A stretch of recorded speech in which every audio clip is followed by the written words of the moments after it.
देखिए, हर नाली, चाली, गटर, रोड, यहाँ तक के कब्रिस्तान और उसके अंदर लगने वाले लैंप्स, हर एक चीज के लिए जो है कॉरपोरेटर्स का कट होता है, कमीशन होता है। और ये कमीशन 22% से लेकर 32% तक जाता है। आप सोचिए कि 1000 रुपए के, 100 रुपए के काम में 32% कमीशन ये ले रहे हैं। और आप मुझे बताइए ना, एक 25,000 की नौकरी है ये कॉरपोरेशन।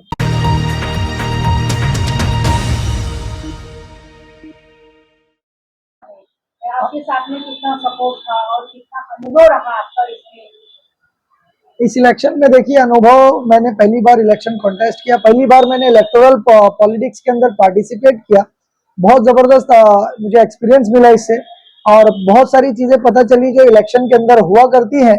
और आपने देखा कि लोगों ने कितना हेल्प किया हम लोगों को, कितना पार्टिसिपेशन था लोगों का, यूथ का स्पेशली, और टीचर्स का और स्टूडेंट्स का इतना ज्यादा पार्टिसिपेशन था कि स्टूडेंट्स और टीचर्स जो है वो सड़कों पर एक पॉलिटिकल पार्टी और एक पॉलिटिकल कैंडिडेट के पीछे चल रहे थे। और आप देख सकते थे कि आखिरी की जो हमारी सभा थी, जो रोड शो हमने किया था, उसके अंदर तकरीबन 25,000 यूथ फ्री में चलकर आना, ये काफी हद तक दर्शाता है कि यूथ का पार्टिसिपेशन और टीचर्स स्टूडेंट्स का जो हेल्प मिला इस इलेक्शन के अंदर बहुत जबरदस्त था। सर, हम ये जानना चाहेंगे कि आप इलेक्शन में काफी एक्टिव थे, लेकिन फिर भी लास्ट लास्ट मंथ में लास्ट समय में इस तरीके से कम कैसे हो गया? देखिए, आखिरी आखिरी दिन में जो है इलेक्शन में हमारे को वोटिंग्स तो बहुत अच्छी पड़ी। 42,000 वोट्स कम नहीं होते। 42,000 लोगों ने बिना पैसों के वोट देके बताया कि गोवंडी कितनी ईमानदार है, गोवंडी की जनता कितनी दयानतदार है। लेकिन आखिर में हुआ ये कि जो समाजवादी पार्टी है, उनके कुछ लोग जो है गली गली घूम रहे थे और लोगों को डरा धमका रहे थे कि आपका घर टूट जाएगा, आपके पानी के नल कट जाएंगे। उसमें यहाँ के कुछ गरीब जनता है, देखिए, अपने खून पसीने की काड़ी कमाई से घर बना रहे हैं, पानी का कनेक्शन खरीदने के लिए 25-30 हजार रुपए दे रहे हैं, और उसके बाद उनको धमकियां दी जाती कि आपका पानी का कनेक्शन कट जाएगा, आपके 2 माले से ऊपर का घर गिरवा दिया जाएगा। इस डर से भी कुछ लोगों ने उनको वोट दिया, और मार्जिन बहुत ज्यादा नहीं था, जो 8-10 हजार का, 12 हजार का जो फर्क आया वो इसी वजह से आया। लेकिन इलेक्शन में जीतने के बाद जहां से एमएलए साहब जो गायब हो गए, और उसके बाद जिस तरह से हम लोग जमीन पर चल रहे हैं, लोगों से मुलाकातें कर रहे हैं, और कुछ लोगों को यह भी था कि अगर एमआईएम नहीं जीती और समाजवादी पार्टी भी हार गई और बीजेपी जीत गई तो फिर क्या होगा। तो उन लोगों को भी पता चला कि बीजेपी इस रेस पे है ही नहीं, ये सिर्फ लड़ाई जो है एमआईएम की समाजवादी पार्टी से है, हक और नाहक की लड़ाई है। और कुछ लोगों ने ये वादा किया मुझसे कि पिछली बार हमसे गलती हो गई, इसको भी एतराफ किया लोगों ने, और वादा किया कि आने वाले इलेक्शन में हम एमआईएम के साथ बेझिझक बिना डरे इंशाल्लाह जाने वाले हैं। तो क्योंकि सर, आप एक टीचर थे, तो आपका किस तरीके से ऐसे हुआ कि आप एक पॉलिटिकल पार्टी के अंदर आप एंट्री ले और इलेक्शन में खड़े हों? देखिए, भारत की जो आजादी है 1857 के बाद से ही भारत देश के अंदर जो पॉलिटिकल इरा रहा है वो टीचर्स और वकीलों का रहा है।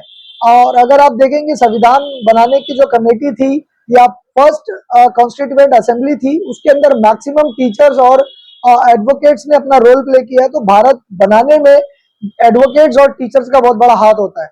और गोवंडी के अंदर हमारी एक लड़ाई लाइब्रेरी को लेकर चल रही थी, जो लाइब्रेरी दी नहीं जा रही थी हम लोगों को, और लाइब्रेरी चालू करने के बाद उसके अंदर पॉलिटिकल पार्टीज का पावर दिखाकर उसको एज अ पर्सनल ऑफिस इस्तेमाल करने की कोशिश की गई, उसको भाड़े पर दे दिया गया, काफी नुकसान पहुंचाया गया। और उस लाइब्रेरी की लड़ाई को लड़ते लड़ते मुझे ही चैलेंज कर दिया गया कि इतना तुम बोलते हो, इतना तुम लड़ रहे हो, तो एक काम करो, इलेक्शन लड़के दिखा दो, तुम्हारी औकात तुमको पता चल जाएगी, गली के वोट नहीं मिलेगी। और ये सारे जो इंसिडेंट्स हैं, ये इंसिडेंट्स जो है हमारे को पॉलिटिकल पार्टीज तक ले गई। और एमआईएम का मैं शुक्रगुजार हूँ, सदर बैरिस्टर असदुद्दीन ओवैसी साहब का शुक्रगुजार हूँ कि जिन्होंने मुझे मौका दिया, और उसके बाद हम इलेक्शन लड़कर अल्हम्दुलिल्लाह आज एक गोवंडी के अंदर एक विकल्प के रूप में लोगों के सामने आए हैं। और इंशाल्लाह आने वाले वक्त में जनता की आवाज बनकर, जनता की, गरीब जनता की जो मुश्किलें हैं उसके लिए लड़ते रहेंगे। सर, दिल्ली से रोड पर आपने एंट्री तो ले लिया है, इस बार एमआईएम पार्टी गोंदी के अंदर कितने कैंडिडेट खड़े करने वाली है और कहाँ कहाँ तक करेंगे इस बार? देखिए, शिवाजी नगर मानपुर असेंबली में टोटल 8 वार्ड्स आते हैं। कुछ वार्ड्स छोटे हैं, कुछ वार्ड्स बड़े हैं, और कुछ कई एक ऐसे वार्ड है जहां पर हमको बहुत अच्छे वोट्स मिले, और कई एक ऐसे वार्ड्स हैं, 1-2 वार्ड्स जहां पर हमको वोट्स कम मिले। तो ये आला अधिकारी के साथ बैठा जाएगा, हमारी पार्टी के आला जो लीडर्स हैं उनके साथ बैठा जाएगा, उनको डेटा सौंपा जाएगा और हम कोशिश करेंगे कि ज्यादा से ज्यादा सीटों पर लड़कर ज्यादा से ज्यादा सीटें जीतकर यहाँ के बीएमसी स्कूल्स को, बीएमसी अस्पताल को, मैदान को, रोड को, नाली को, चाली को, यहाँ के हर एक काम को बहुत अच्छी तरह से कर लोगों को दिखाएं कि भाई कॉरपोरेटर्स किसको कहते हैं, और कॉरपोरेशन दलाली का नाम नहीं, लेकिन कॉरपोरेशन जो है लोगों की सेवा का काम है, ये हम दिखाने की जरूर कोशिश करेंगे इंशाल्लाह। सर आपने आपने एमआईएम का जो प्रोग्राम था उस समय पे आपने ये कहा था कि समाजवादी पार्टी के ऊपर इल्जाम लगाया था कि इन लोगों ने गटर या नाला जो भी कुछ बनता है तो उसके अंदर उनका कमीशन देता है, उसके बारे में क्या है?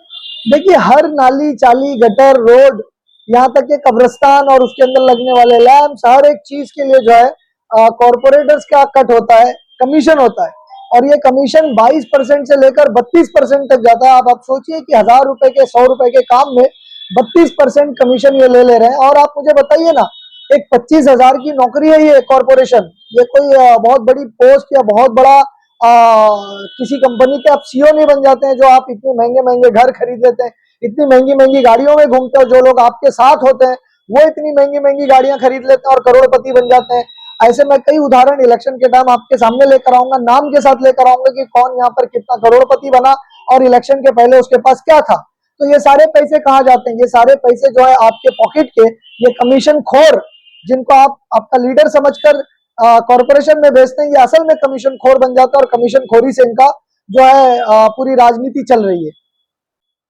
सर आपके जो कैंडिडेट यहाँ पे खड़े होने वाले हैं, अगर इनके आपकी पूरी तैयारी है और ये तैयारी में पूरे की पूरे अगर जीत जाते हैं, एमआईएम पूरे तरीके से लेवल पे आते हैं, तो इसमें कितनी इसमें ईमानदारी रहेगी कि लोगों के साथ में, जनता के सामने सही फैसला किया जाएगा और जो गटर और नालियों का जो काम होगा उसमें सफाई रहेगी?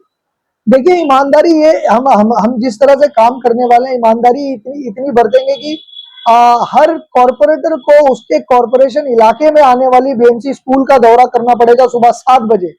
हर कॉरपोरेटर को कम से कम 6 से 7 घंटा जो है पब्लिक के बीच में देना पड़ेगा। जिस तरह से हैदराबाद के अंदर हमारा एक दारुसलाम है जहां पर बड़े बड़े एमएलए और हमारे सदर साहब एमपी होने के बावजूद, इतने बिजी होने के बावजूद भी दारुसलाम में आकर 4 घंटा देते हैं।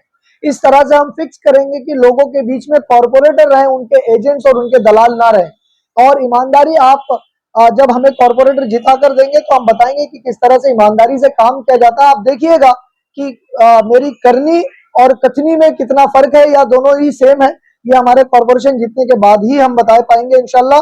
और मैं आप लोगों से उम्मीद करता हूं, गोवंडी की मासूम जनता से उम्मीद करता हूं कि हम लोगों को कॉरपोरेटर ज्यादा से ज्यादा जिता कर देंगे ताकि आपको एक खादिम मिल सके और ईमानदारी से आपका काम कर सके। सर जैसे कि अकबरुद्दीन अवैसी ने कहा था कि यहाँ पे हमारे कॉर्पोरेट और यहाँ पे एमएलए अगर जीत के आते तो यहाँ पे अच्छे कॉलेज रहेंगे, लोगों की सुविधा रहेगी, तो उसके बारे में क्या कहना है? इंशाल्लाह इंशाल्लाह हम कोशिश करेंगे। अकबरुद्दीन ओवैसी साहब से भी हमारी बातें होते रहती हैं इस मामला पे। उनका जो है एजुकेशन पे काम करने का जो मॉडल है, जिस तरह से हैदराबाद के अंदर उन्होंने 10 स्कूलें बनाई है जो किसी भी कॉन्वेंट स्कूल को पीछे छोड़ सकती हैं साफ सफाई और एजुकेशन के मामले में, और वो बिल्कुल मुफ्त है। तो वैसी स्कूल खोलने की हम कोशिश करेंगे गोवंडी के अंदर की, गोवंडी के बच्चों को पहली बात अच्छी शिक्षा मिल सके, फ्री में, मुफ्त में शिक्षा मिल सके और गोवंडी के बच्चे जो अपना फ्यूचर खुद तय कर सके। इंशाल्लाह इस पर हम काम जरूर करेंगे।